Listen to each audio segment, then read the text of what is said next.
Soomaaliya xaq iyo xaq la'aan ma taala dee waxaan ka hadlaynaa Soomaaliya xaq iyo xaq la'aan lagama hadlo midda kale Diana weligii sarkaal ma noqon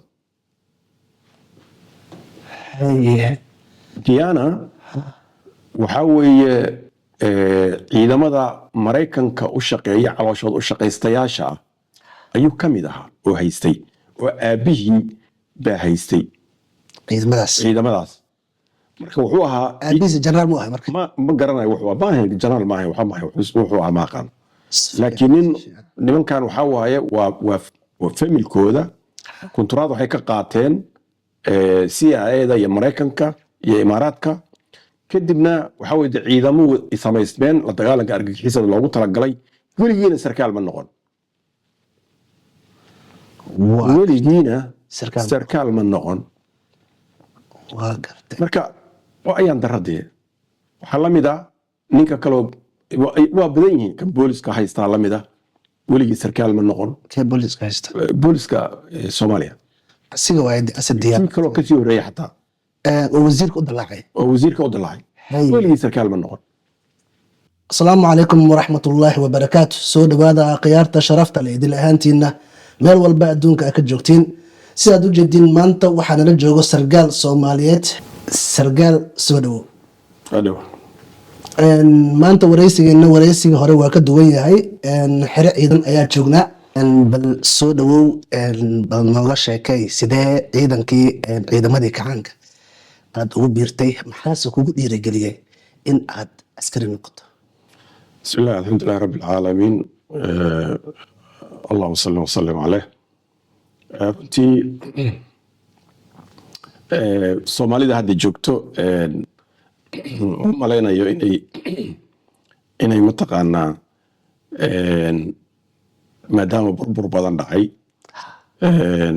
sababta aniga ciidamadan ugu biiray haddii loo sheego macno uma samaynaysaa u malaynaya laakiin waagaas macnay samayn jirta anigu waxaan ka soo jeedaa gobolka Gedo magaalada Garbaharey la yiraahdo 81 aniga dugsigayga dhexe wuxuu ahaa 81 marka xilligaas imtixaanka ama form 4ka galaaska 14aad ama galaaska 8aad waxaa la qaadi jiray markii iskuulaadka ay dhamaadaan iskuulaadka kale ayaa imtixaankoodu imaan jiray oo wasaaradda waxbarashada iyo guddoonka waxbarashada iyo waxaas keeni jiray laakiin markaas galaasyadii imtixaanaadka lagu gelayo arday ma joogto oo ardadii sanadkaas waa loo xiray iyaga marka anagu waxaan sugaynay imtixaankii sugayno ayaa diyaarado soo weerareen Ethiopian leeyihiin magaalada waana markii ugu horeysay waa 81 magaalada Garbaharey soo weerareen markii ugu horeysay taariikhda magaalada Garbaharey imtixaan baa sugaynay arday baan ahayn marka diyaaradahaas magaaladana markaas weligeed diyaarad ma soo weerarin marka difaac cir oo fiicanna ama diyaarsanna ma jirin oo si fiican looguma diyaar garoobin marka si keys ay ku timid marka maalintaas magaalada dhib badan bay gaarsiisa dad badanna way laysa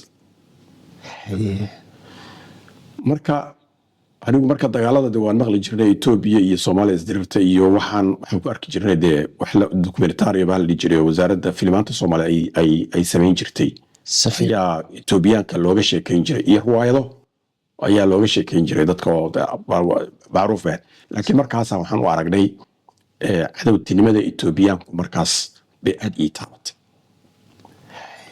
waa maalinta marka aan go'aansanayo inaan wadankan difaac u baahan yahay aniga marka waxbarashadayda kadib waxaan ciidamada ku biiray wasaaradda waxaan maaragtay kuliyadda galay 86 January safiican 3 sano ku jiray kuliyadda 88 dabayaaqadeedina kuliyadda waan ka baxnay marka Ethiopianka cadawtinimadooda ayaa igu abuurtay inaan sarkaal noqdo warkii kooban marka xilligaas dagaalo waa jireen, dabcan adigana saraakiishii ayaa ka mid tahay ama aad ka mid ahayd. marka ma jirtay heese dhiirigelin ah ama gubaabin ah ama dhinac meelaha tababarka aad ku qaadan jirteen ama aad ku dhageysan jirteen, ama ha ahaato gabayo ama waxyaabo kugu dhiirigelinaya in aad macnaha tababarkaad hore usii wadatid? ma jirin. kuliyadda wax haba yaraatee waxbarashada la waxbarashaa ka jirto, waxbarashada galaaska iyo waxbarashada garoonka la yidhaahda. si fiican. mid waxaa lagu carabinayaa jirkaadii iyo baa la dhisayaa oo mataqaanaa jimicsigii, orodkii, waxyaabihii ku saabsan oo gacmaha laga qabanayay si fiican. ayaad mid qabanaysaa. waxaa la dhahaa waxbarashada garoonka la dhaha yaa la dhihi jira, iyo waxbarashada galaaska oo galaaskii baad wax ku baranaysaa. si fiican. marka labadaas waxbarashaa yaa labadaas laba macalinna waa lahay, macalimiinta garoonka iyo macalimiinta galaaska. marka wax intaas dhaafsiisan oo ama hanuuniin ah ama magaciisi ah oo haba yaraatee kuliyadda ka jirtay ma jirto. marka tababarkiina marka yaa cadowni ahay markaas marka oo nilii sheegayo idinkoo tababarka ku jira? dabcan Ethiopia. wax kale oo hadda ciidamada dagaalka markii laga hadlayo ama markii wax loo tababaranayo wadankeena cadowga ugu weyn wuxuu ahaa Ethiopia, ilaa haddeerna waa isagii. maxaad dareemayseen markaa tababar ku jirteen? dabcan anagu marka xaqiiqatan Ethiopiaanka waxaan u arkaynay dad daciif ah oo maaragtay aan awood ay isaga kaana dhiciyo aan lahayn baanu arki karin, meel baan arki jirna. xaqiiqatan waxaan u aragnay dad daciif ah, ciidamo daciif ah, ciidamo marna aan awoodin inay Soomaalida soo wajahaan. wayna ahayd, saasay ahayd. oo waxaan rabaa inaan idiin sheego ciidamada Soomaaliya ee xuduudda joogo, furumaha joogo, iyo ciidamada Ethiopia weligood furumaha isma ay horfariisan marka laga reebo Balambal iyo Galdogo. markay Balambal iyo Galdogo qabsadeen markii laga reebo, ciidamada Ethiopia awood uma lahayn ay xuduudda ku yimaadaan, xuduud beenaadka ku yimaadaan, awood uma lahayn. hadday soo dhawaadaan oo xuduud beenaadka ay ku soo dhawaadaan meeshooda lagu weerari jiray, meeshooda ayaa lagu weerari jiray. waa gartay ka sarkaal ahaan marka ma dareemi jirtay in haddii dagaal aad la gashay Ethiopia in Ethiopia ku xabadaynayso oo aad cabsi iyo waxaas dareentid? runtii anigu uma arkin xabadda Ethiopia inay wax kale kartabo. macnaha dee baqdin ma jirin, dee wax baqdina iyo shaki iyo waxaas ma jirin. dee mina xabadda Ethiopia ba amsay inay soo gaarayso ma arkin badii sababtoo dee wax cabsi ah ma jirin badii. cabsi iyo welwel aan ka qabnay haba yaraatee ma jirin. ayagaa gacan gambad ahay. ayagaa gacan ku gambad ahaa. darajadee ka gaartay marka? ani kabtan baan ahaa. kabtan. Capitano Idris. Capitano waxaa rabaa maanta marka inaad nooga sheekeysatay darajooyinka ciidamada say u kala leeyihiin iyo qaabkay u qaataan. horta ciidamadu 4 qaybood baa loo qaybshaa ciidamada. waxaa la dhahaa saraakiil, haddaan kor ka soo bilaabo, saraakiil xigeen, alifley iyo dabley. waa 4taas qaybood ayay kala yihiin. marka saraakiishu waxay dallacaan Soomaaliya inta la joogo 9 darajo ayay dallacaan. macnaha xidig ka bilaabato ilaa sareeye guud inta u dhaxayso waa 9 darajo. 9 darajo waay.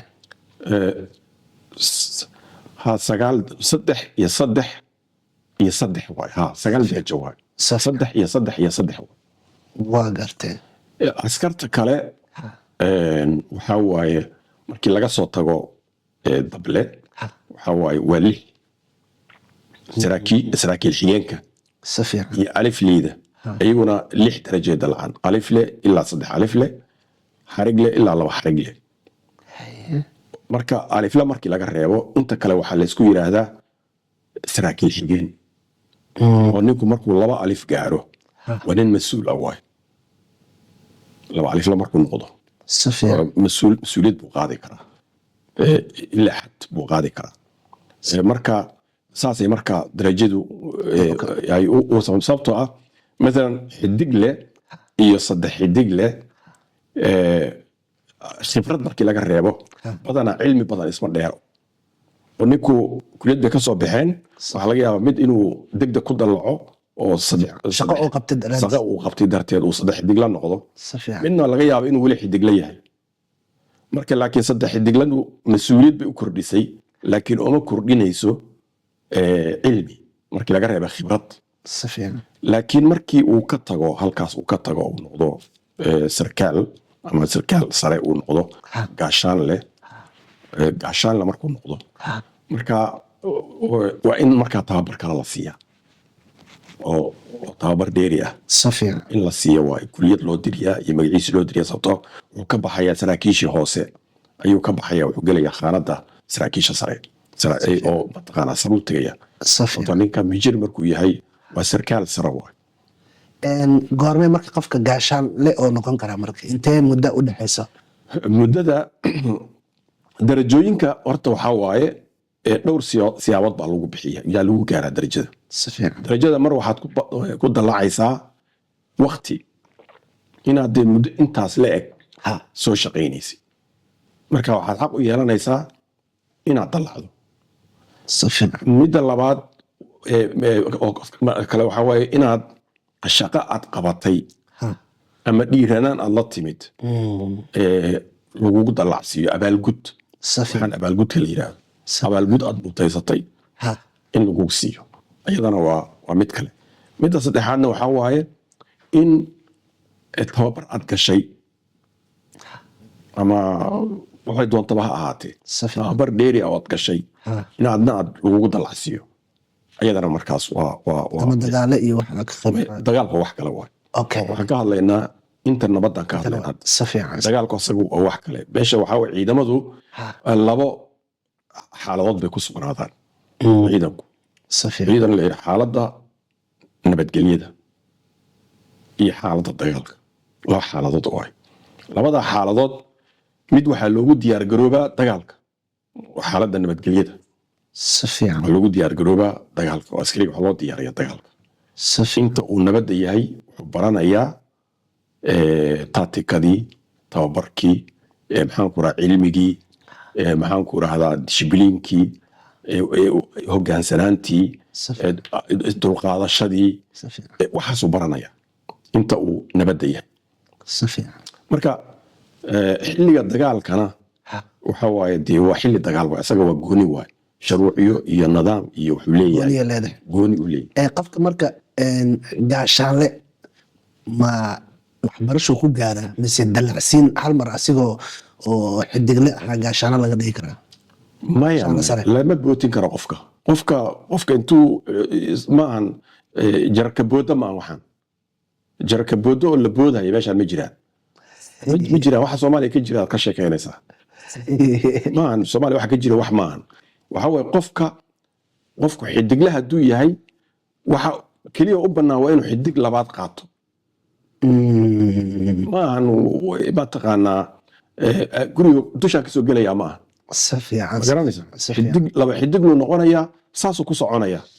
qofka goormee marka generaal uu gaara marka generaal meeqo waxbarashadiisa meeqa sano oo generaal ku gaari karaa meeqa bilooda ku gaari karaa generaal? bila lama dhihi karo. generaalku ma ahan wax la iska bixiya ma ahan. hadda Soomaaliya 30kii mataqaanaa 30 iyo dhowr sano ay dowladahay markii intay dowladdu dhacday markii laga tiriyo generaaladuna waa koobnaayeen. hadda ciidamadoo kaleeto generaalada wax kooban bay ahaayeen. hadda tusaalaan haddaan ka soo qaato qaybaha wadanka si fiican intii dambe markii laga reebay intii hore 3 qaybood baa jirtay. qaybta 6aad oo waxay ahayd Gedo, Baay iyo Bakool. qaybta 6aad baa la dhihi jiray. waa gartay qaybtaas 6aad marmar baa laga yaabaa inay 20,000 ahaayeen 20,000 oo ciidan inay ahaayeen baa laga yaabaa ciidanka halkaa fadhiyo oo intaasoo maaragtay gobol 3 gobol joogo. si fiican 20,000 taliyaha qaybta marbuu korneyl ahaa full korneyl kashaan la sarwaa jaranba ma ahayn labaatankaas kun ninka hogaaminaya. ninka hogaaminayo waxaa laga yaabaa inuu ahaa ama marmarka qaarkood 40 kun inay ahayn baa laga yaabaa. oo channel meesha jooginba. janaba ma jooginba, waxaa joogay gaashaan la sare haystay. safiir ma garanaysa, janaba ma jooginba. waa gartay. qaybta lixdamaad oo gobolada waqooyi la isku dhihi jiray joogtay, inta badan janan baa haystay. janan baa haystay iyada.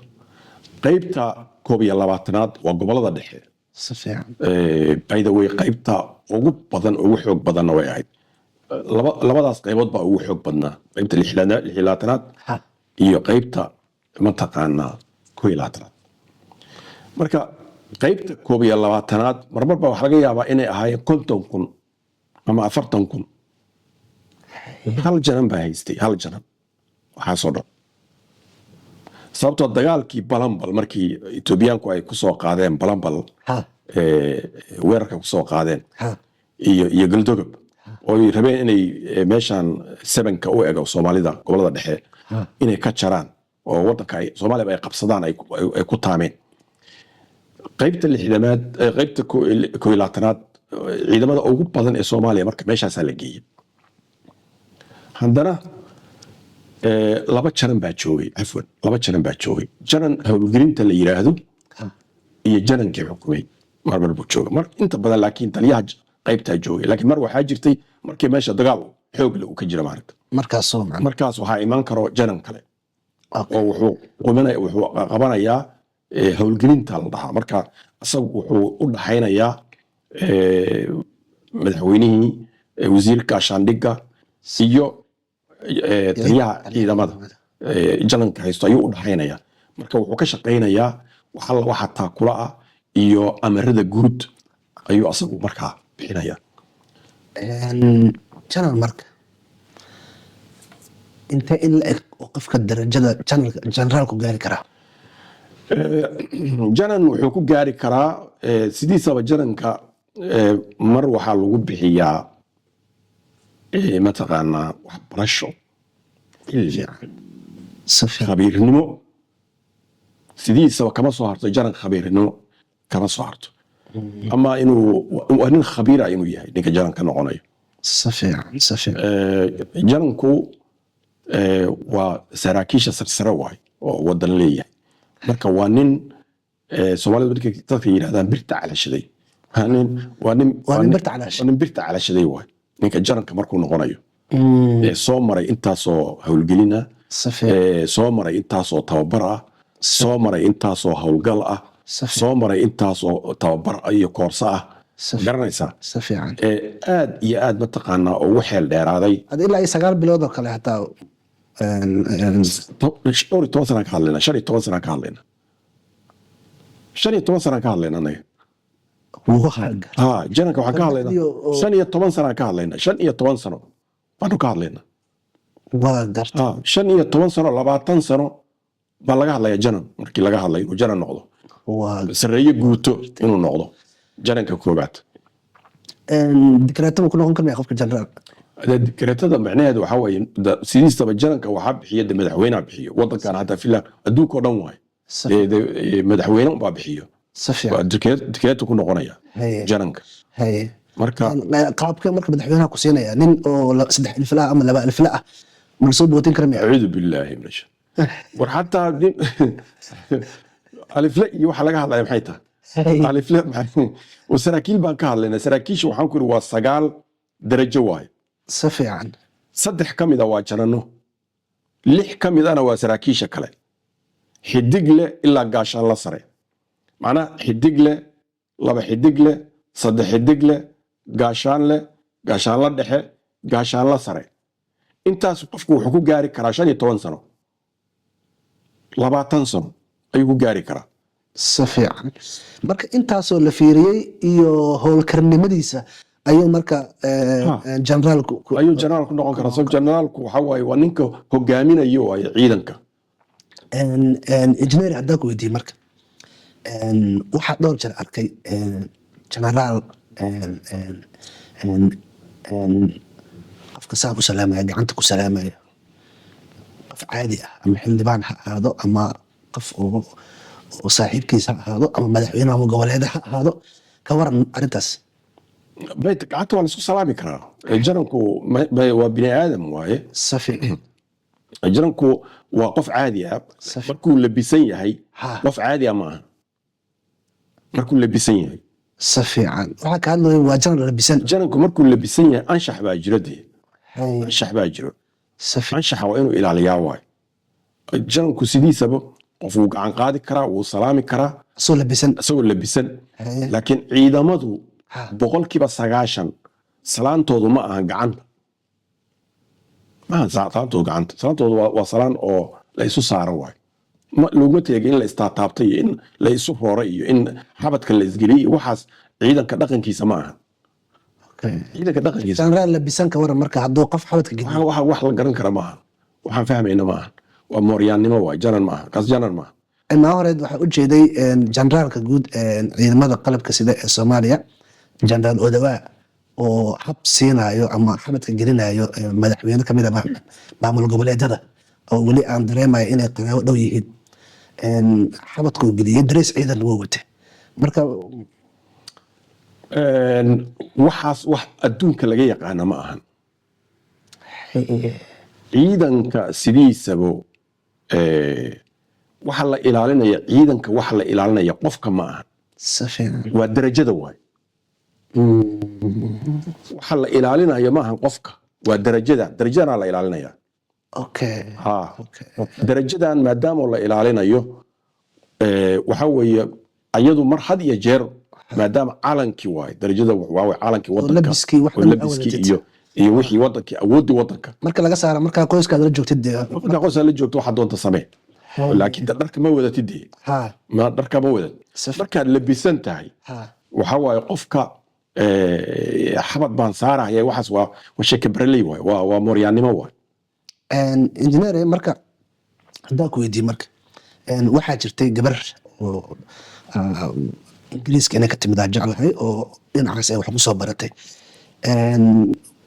waxay dalka imaaday xilligii madaxweyne farmaajo oo joogay gabadhii askartii kamid ahayd saraakiisha ciidamada kamid ahayd muddo qiyaasa ilaa 11 sano ee askarta ku dhex jirtay hadda markii oo la rabay booliiska Soomaaliya in la kala wareejiyo oo midba wasiir noqda oo maleena meeshay marka mid kale la rabay in la keeno waxaa la keenay nin lagu magacaabo General Asad Diano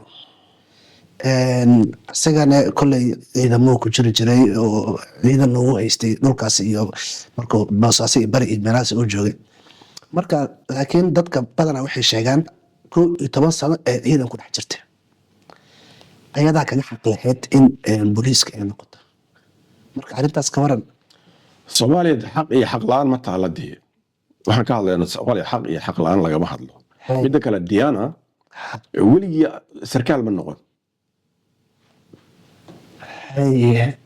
Diana waxa weeye ciidamada Mareykanka u shaqeeya calooshood u shaqaystayaasha ah ayuu ka mid ahaa oo haystay oo aabihii baa haystay ciidamadaas.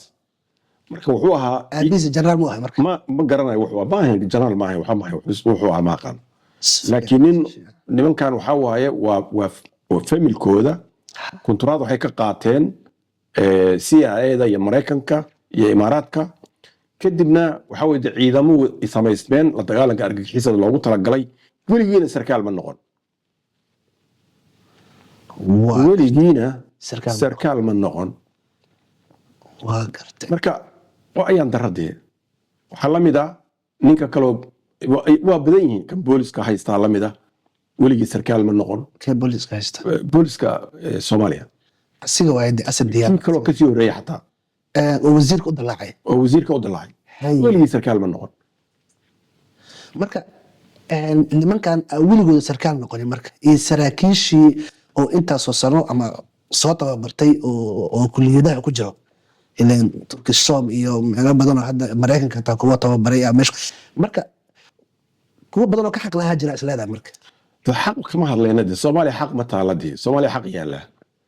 Soomaaliya xaq ma yaala dee inda iska faragelin baa taala dee.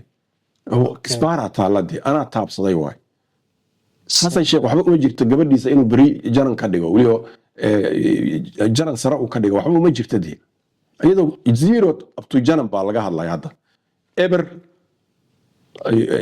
askariga markii lagu qorahayo waxaa la dhahaa dable xooga tababar baad gelaysaa 3 bilood 6 bilood 9 bilood whatever gelaysaa kadibna waxaad noqonaysaa dable 9 bilood baa waxa lagu noqdaa dable macnaheedu waxaa weeye wax darajo amali ninna maantu imaanaya waxaa la siinayaa janan baa taala leeyahay hadda weligiiba janan iyo sarkaal iyo waxa ma soo marin marka wadan la halaagaya waaye dad ummad la halaagaya maad garanaysaa waa saas oo kaleeto waa wadan lagu ciyaarayo la burburinayo la baabi'inayo la kala dirayo la dulleynayo waay waa gartay injineere ma jiraan xasuuso gaar ah oo aad la wadaagi karto xiriirka tababarka ama waayo aragnimada ciidanka horta sidiisaba ciidanka waxa la yiraahdo qofku markuu kulliyad uu soo maro 3 sano qaadanayso waad garanaysaa ciidamadu waxay kala leeyihiin ciidanku horta Soomaalidu inta hadda ciidankeena waa 4 ciidan waay 4 ciidan 5 ciidan adigu ciidanka badda waa ciidan la yiraahdo ciidanka badda la yiraahdo laakiin ka tirsan xoogga dalka ka tirsan qaybna waxaa la dhahaa ciidanka cirka waa ciidan cir waay waa diyaaradaha iyo wixii la taxalluqa diyaaradaha dagaalka kuwana waxaa la dhahaa difaaca cirka iyaguna waa taliye gooni ah leeyihiin wax oo dhan ciidanka cirku taliye gooni uu leeyahay ciidanka badda taliye gooni uu leeyahay ciidanka difaaca cirka wuxuu leeyahay taliye gooni uu leeyahay ciidanka dhulkana taliye gooni uu leeyahay injineer aad u mahadsan tahay qaybteena koowaad halkaas ayuu ku ekaa